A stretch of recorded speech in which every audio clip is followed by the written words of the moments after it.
राज्य राजनीतिर सबुठु चर्चित निर्वाचन मंडली जदि कहवा संसदीय क्षेत्र कहवा ताले केन्द्रापड़ा जो प्रधानमंत्री आसते योगी आदित्यनाथ आसते प्रचार करते लोकों बेस प्रभाव यार पड़ता अंपटे जो मानकर राज्य राजनीति दबदबा रही जो नेता मानकर से गड़ ये सिप्रा मल्लिक आप जो ना कहते तमाम नेता मैंने अंशुमान महंती कहतु बैजयंत पंडा कहतु सिप्रा मल्लिक गणेश्वर बेहेरा जदिव राजनीतिक दल परिवर्तन किंतु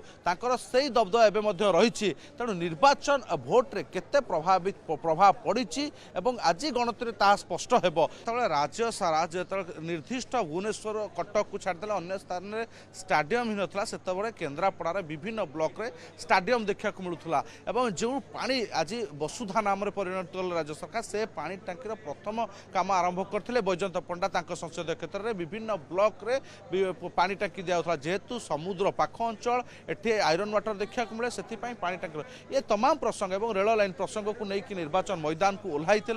निर्वाचन लड़ुते तो तार निहाती भाव प्रभाव रही किंतु एथर केन्द्रापड़ा निर्वाचन में गत निर्वाचन समय जो भाव में हो हला राजनीतिक दल पक्ष देखा मिलूला से नाला स्थिर स्थिर भोटर थे शांत भोटर थे क्या भोट देउछंती ताहा स्पष्ट होउनथिला तेणु केन्द्रापड़ा बर्तमान रोचक मोड़े अच्छी कांटेका टक्कर होईछि तेणु क्या निर्वाचन मैदान में विजय लाभ करेबे केन्द्रापड़ावासी ता